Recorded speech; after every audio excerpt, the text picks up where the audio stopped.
All rise for the court, please. Thank you. Have a seat, please. State v. David Krouse. Felt that phone off? I got it off. All right. We're going to have a recess. All right. All rise.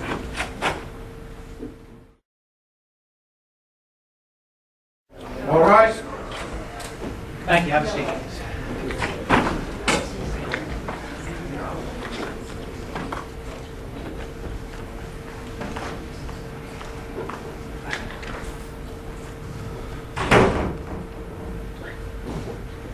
All right, we have two charges here. Is this the same thing as before, or one's going to be dismissed? Correct, Your Honor. Okay. Which one are you working from?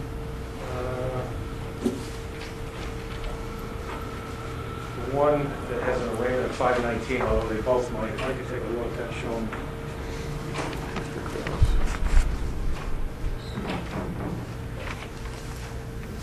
That's the active one. It's the replacement, Your Honor. Okay, just want to make sure Mr. Cross is the right one. I showed him a copy of it, and I believe he was given the pin copy. But Okay. you want me to know process, or you want to dismiss it? I'll dismiss it at the stage request. Thank you. How many witnesses for the state? Just one, Your Honor. Do you have any witnesses? Yes, sir. All right. The way we'll proceed is the state's witness will be sworn in, give his testimony. When he's done with the testimony, you can ask him questions about the case. You're not obligated to ask questions. That'll be your only chance to do it, though. When the state is done with the witness, and I assume the state will rest at that point, if you had any legal motions you wanted to make at that point, you can make a motion at that stage of the proceedings. Again, you're not obligated to make a motion. It's up to you. If you have any testimony you want to give, that's your opportunity to do that. If you have no witnesses, if you want to testify, you need to know, first of all, you're not obligated to testify. The state has the burden of proof here, and you don't have to disprove anything about the case. If you testify, you obviously have to be under oath and subject to cross-examination. If I have enough evidence, information here to make a decision from the bench, I'll make the decision here. If not, I need to know that I can get mail to you at 27 Hillside Avenue. Is that still a good mailing address for you or not? Yes. Okay, any questions about the procedure? No, I would like to state that I have a mild hearing loss. I'm partially deaf, so I don't. Can you hear me okay so far? I can hear you, Do yes. you want to move the table up closer? That might be advisable. It's on wheels.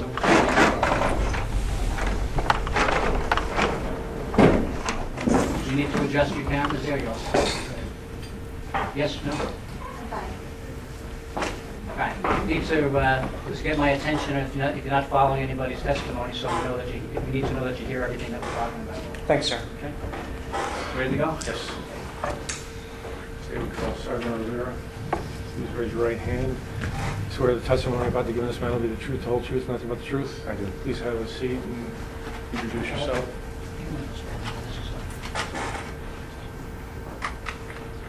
Right. My name is Elijah Rivera, R-I-V-E-R-A. I'm a member of the Keene Police Department. I'm a sergeant in the Bureau of Prosecution. Can you hear? Can you follow that? Okay, thank you. I've been employed with the City of Keene for over 17 years, and I have over 20 years of law enforcement experience. And are you a certified police officer? Yes, I am. Directing your attention back to April 13th of this year, were you on duty with Keene Police Department? Yes, I was. And what were you doing in the afternoon at approximately 1:15 that day? I was here at the court for a arraignment of Dave Ridley. And was that in your capacity as one of the prosecutors for the Keene Police Department? Yes, I was one of the prosecutors for the Keene Police Department. And while you were here for the arraignment of Mr. Ridley, could you explain what happened during the course of that early afternoon? Sure. I arrived here probably around 1:15 just to be on time for court. I was aware that Mr. Ridley was here for an arraignment for videotaping in the lobby. So I was in the courtroom here. Shortly after, I heard a group coming into the court lobby, and as the group approached, at some point became very loud out in the lobby, so I went out to the lobby myself. And what happened after you went out into the lobby? Well, I heard an individual known as Sammy Miller was going back and forth with Mr. Lance Walton, one of his bailiffs, about his ability to record in the lobby or not. Okay. And what transpired after this conversation back and forth between Mr. Miller and Mr. Wall? Mr. Walton engaged Mr. Miller about not being able to record. That went on for a few minutes, and eventually, because of Mr. Miller's non-compliance on the recording, he was eventually placed under arrest. And what happened when he was placed under arrest? When he was told he was under arrest, I assisted Mr. Walton with the arrest by grabbing Mr. Miller's camera. Once the camera was removed from Mr. Miller, he went limp, dropped to the floor, and he had to be physically removed from the lobby just so that we can deal with him.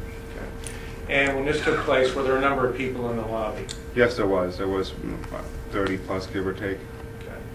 And where was Mr. Miller removed to?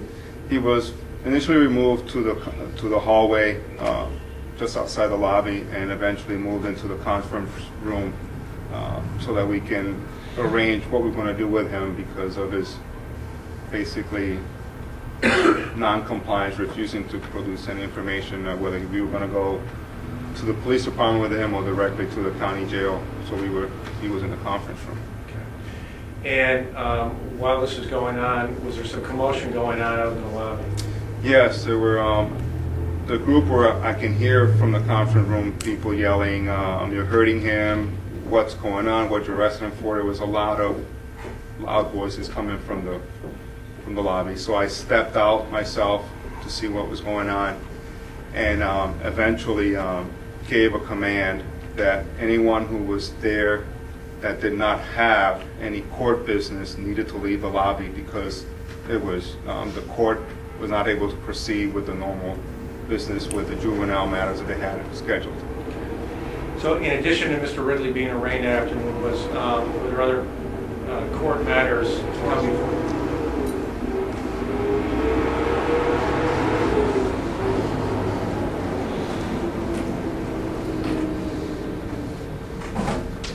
In addition to Mr. Ridley being arraigned that afternoon, were there other matters that still remain to come before the court in the afternoon session? Yes, I clearly remember seeing a couple public defenders, members of the Department of Youth and Services, some defense attorneys, and some juveniles in the lobby waiting for their 1:30 afternoon, which is normally done in the afternoons. Okay, so juvenile court often takes place in the afternoon? Yes, it does. And you recall seeing people there that were waiting for court? Correct.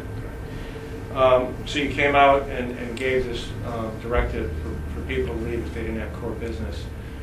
What was the purpose of that directive? Well, eventually some of the people that were not part of this group were eventually moved into the conference room to remove them from the commotion. And I said to the group, if you don't have any court business, you need to leave the lobby. If you choose to stay, that's your option. I said something like that, and I gave him until the other officers arrived that I called for help because it was I couldn't handle it by myself. Okay. And so while you were waiting for the other officers to arrive, did some people that were part of this group actually start to leave? Yes. Or in fact leave? Yeah, some people, they mingled for a little bit, but eventually left. I remember clearly Dave Ridley, who went to the exit door, and said in a pretty loud voice so the other members can hear, "Guys, I'm complying with the order. I'm leaving," and he left. And following him, were a couple others that left that I know by name. And after Mr. Ridley left, strike that. Do you know Nicholas Krouse? Yes, I do. Okay. And is he here in court today? Yes, he's sitting at the defendant's table. And may the record reflect he's identified in the defendant? Yes, it will. Did Mr. Krouse, after you gave this directive, and after Mr. Ridley had actually left and people started to leave, did Mr. Krouse do anything at that point? Yes, I was, the people started to leave, and I kind of was glad that people were leaving, but as they started to leave, Mr. Everybody just want to check your cell phones and things, make sure you get them off. Okay. as people started to leave, Mr. Krouse looked around and eventually said out loud something like, "Guys, I'm not leaving, I'm staying," and sat on the floor. And based upon that action, what happened?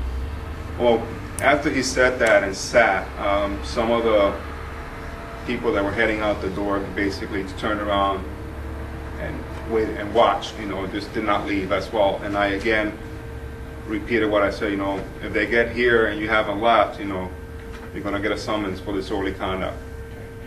And with Mr. Krouse, did he remain seated on the floor? Yes, he did. Okay. And while he remained seated on the floor, was juvenile court able to start its afternoon session? Like I said, everybody was moved into the conference room, so I don't know when exactly everything got started because my focus was in the lobby.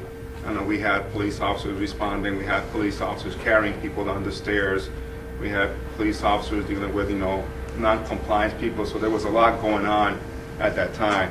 So I knew for sure that the court had not began because of the commotion in the lobby, because a lot of the court officers had to basically go out to the lobby and assist. And that was continuing while Mr. Krouse was seated on the lobby floor? I believe it did. I don't know at what point some of them headed back to their official duties in here. And is juvenile court held in the conference room? Yes, it is.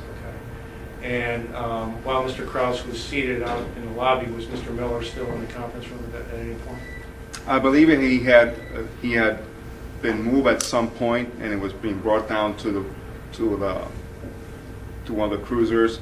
And shortly after that, the people that actually had court business was moved into the conference room so we can separate, those who were here for court business, those who were there supporting or engaged in the civil disobedience, or whatever you want to, and then those that followed Mr. Miller outside. So there was a lot going on. And was Mr. Krouse eventually taken into custody or arrested? Yes, when the officers arrived, he refused to give name, refused to cooperate. I can't tell for sure whether he walked himself down or he was carried down. I don't know because I was dealing with other people, but all I can say is that he was eventually brought to the police station because he was refusing to provide any identification of who he was.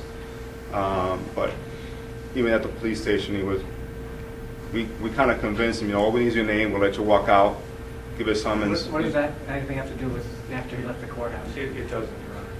It's not responsive. So Mr. Krouse, just to clarify, Mr. Krouse, after you'd given this directive, sat down on the courtroom or the lobby floor and remained seated? Yes. I have no further questions. Okay, Mr. Krouse, if you have questions for the witness, you can stand and ask them now. You're not obligated to, as I said before. There's a court rule that if you're addressing the court, you have to stand up. That's a court rule. About how long was I seated on the floor, do you recall? Everything was happening pretty fast, so all I remember is you saying what you said about I'm not complying, I'm staying and sitting yourself down. And so how long you remain on the floor, I don't recall, because there was other things going on at the same time. Do you recall who was carried down the lobby steps? I think I testified that I wasn't sure whether you were carried or not. For the record, I was not carried. Well, I can't take any facts from you unless you're under oath, so Oh, okay. if you can get him to admit to that, then that's okay.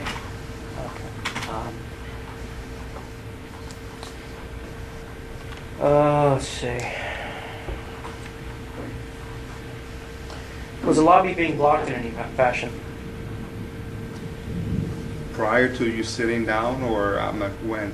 At any point, as I'm the one being charged, I'm not concerned with the group. As I'm the one being charged, did I block any person or work with any other activists in that lobby at the time to block any public from getting into the conference room at any time? I'm being charged with obstruction or blocking. Did I do those actions? I'm not sure if I understand you. Obstruct getting into the conference room? Did I obstruct anyone getting into the conference room or being prevented by search by security at any time? Well, when Sam was in the room, I came out and was at the door of the conference room. The group had moved towards us, and you were within that group. Basically, the demands of what are you doing? You don't hurt him. What's he being arrested for? That itself, was a bunch of people. When I gave the command to leave, people began to leave. You, in turn, I think I testified, that's when you made the statement you were not leaving and sat on the floor in the middle of the lobby. So I don't see where the blocking of conference doors will come into play. I'm not sure. I don't either, to be honest. I wasn't blocking anything.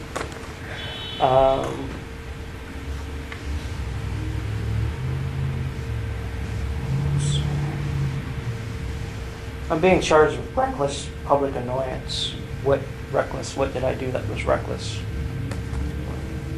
Public annoyance. Objection, Your Honor. It's just a following question. I mean, he's testified to what he observed. The defendant too. Well, that's an element of the offense, the state of mind. So I guess he's charged with acting in a reckless fashion. I guess he needs to testify. It may be redundant, but if you're asking him to testify of how it was your behavior was reckless, there's a statutory definition for that as well. But I'll have him answer the question.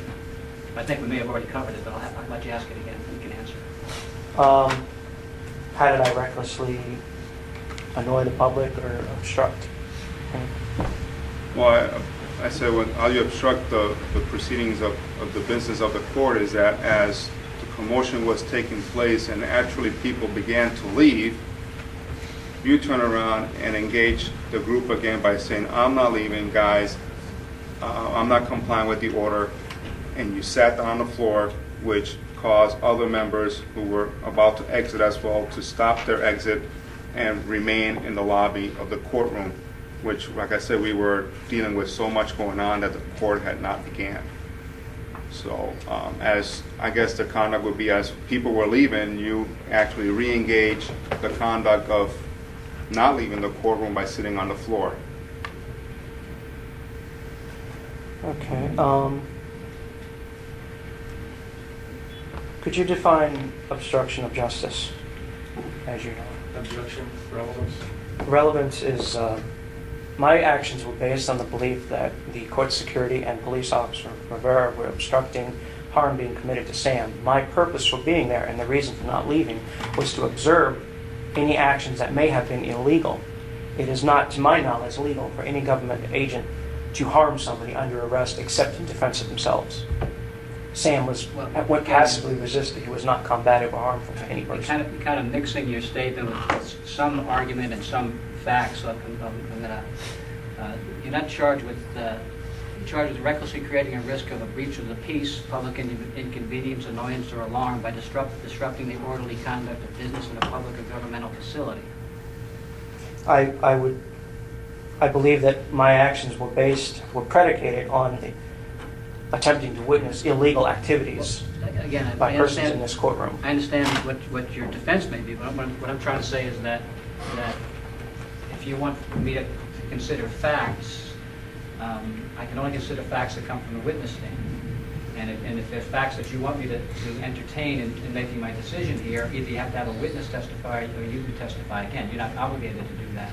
But you're kind of putting in facts as to why you acted the way you did, and I can't count that because you're not subject to cross-examination. Okay. I mean, I don't think it's all that complicated, but I realize what you're trying to say, but the objection is well taken. I'm going to sustain it. Okay. Those in the room, and myself included, were protesting that Sam was being hurt, were asking why, what was going on. Do you have, what specifically was the, how do I put this question? Was Sam screaming out in any form or fashion? Yes, he was. Okay. Would you believe that to be the reason the questions were asked, why is he being hurt, and for the reason for the continued, for those in the room to continue to stay there? Well, they were asking out loud, what are you doing to him? Don't hurt him. You know, there were not hundreds, there were questions being thrown at us, and I did not engage. I was, at one point, said that I was smirking, you know, because I just was not in a position to engage anyone about what was going on, because there were just so much going on, questions being thrown, people yelling, people screaming. So I just stood there and just kind of decided to put the command out, and that's... Did you at any point check to see if there was a legitimate reason for the grievances being expressed? Did you check to see if Sam was actually being harmed? I was with Sam at some point, and I... Do you believe the actions of the court security and officers involved in his arrest were legal and acceptable? Objection, Your Honor. This isn't that trial, and I know. If he was being harmed and Officer Rivera and some of the members of court security acted to cover that up, I believe that my action of obstructing that cover-up would be perfectly legal. Well, there's no evidence of that in front of me, so I'm not gonna allow you to ask the question. When Sam If you put evidence in front of me, I might consider it differently. When Sam was initially arrested, he was taken into the conference room. Is that true or false? Correct. Well, he was taken to the hallway here first, and then moved to the conference room. In the conference room, was there an attempt by those in the lobby to look into the conference room? Objection, relevance, Your Honor. I mean, there's been some leeway into this, but he hasn't filed, and I understand he's pro se, he hasn't filed a competing harms, a necessity defense. If he had done those, then maybe there may be some relevance, but there's been no evidence of any of those defenses, nor anything to support those defenses. Yeah. Why is it relevant about people attempting to look into the room? Well, I'm attempting to demonstrate that there was an act taken to obstruct potential harm being committed to a person that we were associated with, So causing my refusal to leave. Well, that part I commend. That's a factual question. I'm not going to. I'll take the first half of it. And if you want to ask the question, were people attempting to look into the room, I'll allow you to ask that question. He can answer it if he knows the answer. But if the second part is as to why people, that's a different kettle of fish. Okay. Were people attempting to look into the room? When he was first in the hallway, I believe actually someone was allowed in and then was removed because the screaming continued. And that's when we moved Sam into the conference room to, I guess, go into the conference room. And that's after the conference room, after him being moved to the conference room, where we're trying to decide what to do with Sam, whether to bring him to the police station or not, or bring him there to the county jail. I stepped out to the lobby, I think I said this, and gave the command. At some point after that command, Sam had been removed from the conference room, brought downstairs to a cruiser. People there had court business were placed in the conference room. So Sam had already left the room, had left the court building, was on his way out. When you decided to sit down was after Sam had already left the building. So Sam was not even in the conference room when this happened because people already had been moved into the conference room. So you asking that, was Sam being harmed in the room? He wasn't even in the room. He already had left the building. He was on his way out. So, and that's how people that started leaving, you said what you said. So when you sat down, there was no Sam in the conference room. So you re-engaged the conduct. Was the conference room door closed at any point? Yes, it was. Okay. Upon closing that door, that would be... Oh, she's changing it to you.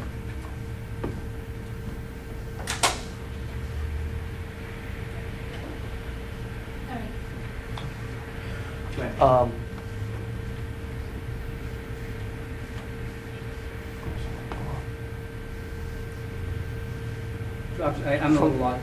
Last question I had was the conference room door closed at any point? I think he said yes, and then I think that's when the camera thing came up, so I lost it. your next question. I'm trying to stick with the facts of the case. Yeah.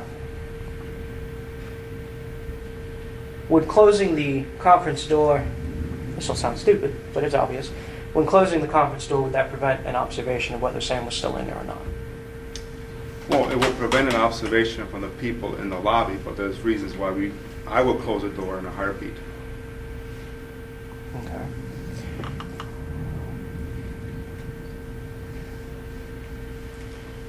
And I can explain to you what heartbeat means to me. No. I believe no further questions. I'm glad to see you. Okay, thank you. Any redirect? Okay, you can step down. Did you have any motions of a legal nature that you wanted to make at this point? I motioned for the charges to be dropped as my charges were based on attempting to observe what I believe was illegal behavior.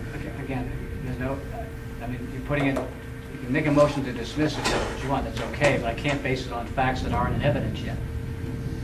Well, there is In other words, evidence you're trying- that there was... If you just follow me for a second, you're saying the motion is based on facts that you perceive them to be.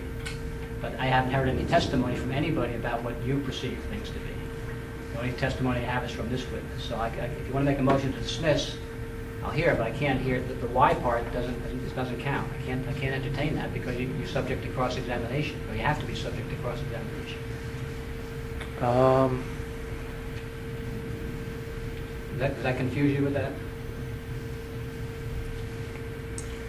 Would have to be the facts. It would have to be a testimony stating. Well, I sworn oath. can't. I don't want to sound like I'm trying to force you to take the stand. That's the last thing I would want to do. But you're asking me to rule on a motion, and you're reciting basically facts that are not. Well, I'm not citing not- the state's case based Well, on no, Officer but it didn't Rivera's sound like testimony. that to me. Well, start again. Maybe if Your you Honor. keep it to what. I think the recording is stopped. It's still going. All right, start again. Maybe I didn't hear it right.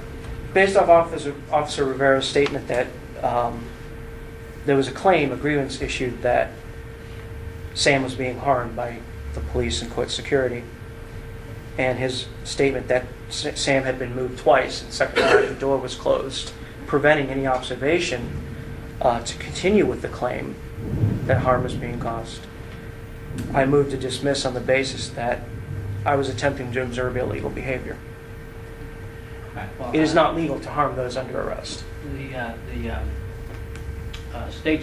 standard at this point is whether the evidence viewed in the light most favorable to the state at this stage would mean that the case could be subject to being dismissed because the state hasn't shown by a preponderance of the evidence that it can meet that standard. I think the state's met that standard at least at this stage of the proceedings. This is sort of like the halfway mark.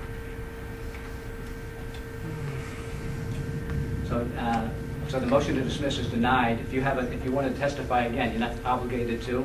If you want to do that, you can. If you don't want to, or if you have another witness, I know you indicated none before, but you can always change your mind. No further witnesses. Okay. So basically, you rest your case then? Is that right? Yes, sir. Okay. I do have a closing statement beyond Okay, that. go ahead.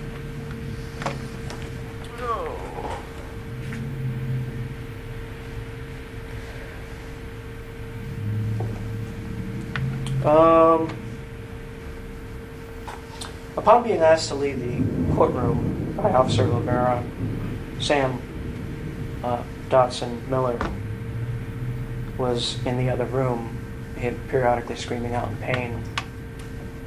I attempted to observe the arrest as it was going. The door was initially blocked, I believe, by Officer Rivera and by Court Security Officer Lance Walton. I just need to caution you that I know you're sort of putting your statement in here without being under oath. And I'm not going to consider facts that haven't been testified to from the witness stand. I just need you to know that. I'll certainly let you make your argument and give you some latitude there, but I don't want you to be misled about it. It's too late to put myself on the stand? I'll let you take the stand if you want to change your mind. Sure. I'll do that. You just bring up anything you need to refer to. I'm sorry? Just bring up anything you might need to refer to. Please raise your right hand. You swear or affirm that any testimony you give will be the truth, the whole truth, nothing but the truth. Certainly. Have a seat, please. D, is it? Middle initial, Krouse? Yes, I go by David. Okay. Do I question myself or just read the statement? You can test, yeah, but it gets a little tricky sometimes, but you can just offer your testimony. On April 13th, the security officer, court security arrested Sam Dodson, a friend of mine, which is my relation to him. He immediately went limp rather than cooperate with the arrest. Upon being limp, he was taken through the lobby to the point I came. I did not actually witness the arrest. I came late. I did, however, come immediately afterwards, at which he was already in the conference room. The doors initially opened, and the view was initially blocked by court security and I believe Officer Rivera at different times, revolving officers. Sam was screaming out in pain. That's the reason I refused to leave. I did refuse to leave. I will not leave my friend who was being hurt. The door was then closed, leading me to believe there was an attempt to cover up beyond. Objection, Your Honor. Calls for speculation. Well, he's trying to justify, or attempting to justify his conduct and what he saw and perceived the situation to be, so I'll let him testify to it. Thank you. Shortly afterwards, Officer Rivera ordered everyone to leave. He did state that we were to leave by the time backup came. It was at that point, shortly afterwards, I decided I wouldn't leave. Initially sat down, decided passive resistance was not for me, stood back up, but remained in the room. As I was not able to witness whether Sam had left or not, I had no idea. Furthermore, court security and the Keene police officers that were there would not answer any questions whatsoever, with the exception of Mr. Lance Walton. Upon asking if Sam was being combative, he stated no. If he was here, I'd thank him for actually answering the question. Not knowing whether Sam had left, I remained in the building upon court's backup police officers coming. Mr. Rivera went to get the summons forms, eventually came back out, started giving summons, I believe, to Mr. Ryder first. And then he asked myself. I was standing when he asked me. I refused to give my name. I was promptly arrested by Bob Collinsworth, Officer Bob Collinsworth of the Keene Police Department. I believe that when in an official capacity a person does something illegal, they are not covered or protected by law. Harming someone who is passively resisting but not aggressively or hurting the police officer arresting is illegal. Thus, that predicated my actions, I believe, which were justified. Further, I'd like to state that if they weren't justified, I would have done it anyway. Sorry, guys. Don't hurt my friends. Okay. Anything else? No. Okay. Any questions for the defendant? You heard Mr. Miller yell out one or two times? Several times, at least. And from the time that you heard him last yell out to the time you sat down on the floor, how long had passed? I'm uncertain of the time. It went kind of quick. There was a few minutes there. Okay. I was not able to tell one way or the other, though. So you heard nothing for a few minutes, is that correct? Yes, sir. And you chose to sit down at that point, is that correct? Yes, sir. I have no further questions. All right. Based on those questions that you were asked, is there anything else you wanted to clarify? Yes, as a result of the door being closed and officers' refusal to answer any question whatsoever, I remained in the building under the belief that Sam was still in the building. If court records show that I was wrong, my apologies, but I did act on good faith. Okay. Anything else? Nothing. Okay, you can have a seat. Thank you. All right. Anything else in the way of evidence, Mr. Krouse? No, sir. Okay. Then you want to continue with your argument then? Yes, sir. Okay. Well, I did cover most of it. That I don't believe that the actions were justified by the Keene Police Department to harm a friend, and that my arrest was an attempt to silence a legitimate grievance towards harm to a friend.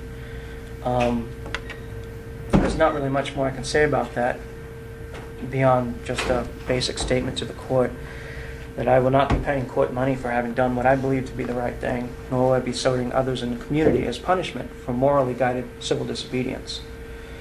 I want you to know that if you do send me to jail as a result of conviction or refusal to pay the fine, I am proud of what I did. I will hold my head high because I'm not going to jail for beating a girlfriend, getting in a fight, robbing a bank, but for disobeying a wrongfully given order. If those in law enforcement cannot or will not conduct an arrest on those peacefully non-cooperating, then they should find another job. One of the members of this court's security objected when a fellow activist suggested that they, the security, were acting like thugs. My thing to that would be stop hiding behind closed doors and camera bans and do your job as though you were proud of it. I'm proud that I stood by a friend who was being harmed and will continue to do it in the future under similar circumstances. Could you say that again? I am proud to have stood by a friend who was being harmed and will continue to do so under similar circumstances. A badge and a license as a law enforcement officer is not an excuse to do harm to those who have harmed no one, specifically in an arrest in which the officer has total control beyond the individual not cooperating. Thank you. Okay, thank you. Counsel? First of all, there's no evidence that Mr. Miller was harmed or being harmed. Even had Mr. Krouse filed a notice of defense of convening harms, that would have to be based on a reasonable person. And there is no evidence that his conduct was justified in any way, shape, or form. So based on that and the state's submitting that we've shown the elements of the offense, I would ask that you find him guilty. All right. I think the state has demonstrated this case and proved it beyond a reasonable doubt. This is not a criminal charge. This is a non-criminal violation level offense.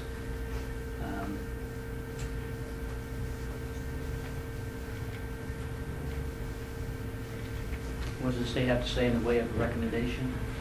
We'd ask for a $250 fine, Your Honor. That's probably essential. All right, I realize you somewhat stated your position on fines here. What I'm going to do is what I've done in the past is give you an opportunity to reconsider that. If you wanted to pay the fine, you can certainly pay it. If you don't want to pay the fine and want to do community service, I'll let you do. You need to do an affidavit. That's what we require. If you don't want to do that, then the order will provide that you'll have to serve it out at $50 a day at the House of Corrections. I'll send the order will go to the, if that's the case, 20 Avenue. What I'll do is I'll send it out. Probably get it out in tomorrow's mail. You probably get it in a few days, and you have about a week or so to make up your mind as to whether or not you want to change your mind about that, or it'll provide a date for you to appear at the House of Corrections when you want. I had assumed, due to no desire to hide my actions, that I would be convicted. I don't need a week to decide. I will not be paying fines. And I've done community service to help a friend out at the community kitchen, but I will not be doing so on behalf of the government. Well, I'm sorry. I realize what you're saying, but what I'm going to do is, if you are absolutely certain about that, I'll give you a date and time to appear at the House of Corrections now to do the 6 days that you have to do. Do you have a date in mind? You want to do it next week or so? It's $50 a day for $250 fine. It's $250 plus a standard penalty assessment, which is tacked on all fines, so it'll be 6 days. So do you have a date? You have things arranged with work or anything like that? Come back in 6 days. Pardon? I can show up in jail in 6 days, I guess. Or whatever the... No, I mean, 6 days is what the sentence will be to serve out at $50 a day. Oh. And the question is, how much time do you need? Some people might need to take care of some affairs or make sure a dog is taken care of. I don't know what your situation is. My employer needed me for this Saturday to work, Right. in particular due to a number of requests off. Anytime after the weekend would be fine. Monday at noon, will that fit? That would be acceptable.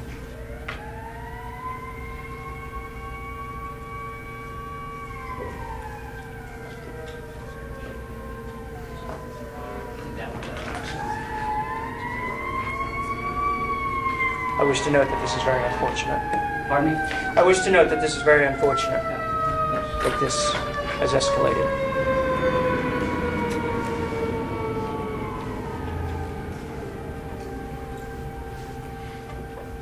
Now, because we had a trial here, you're also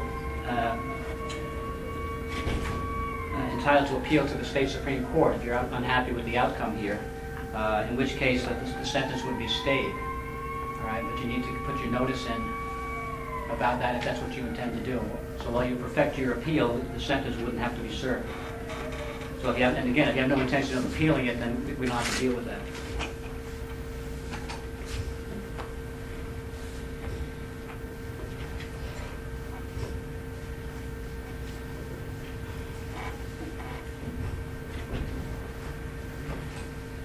You're also entitled, if you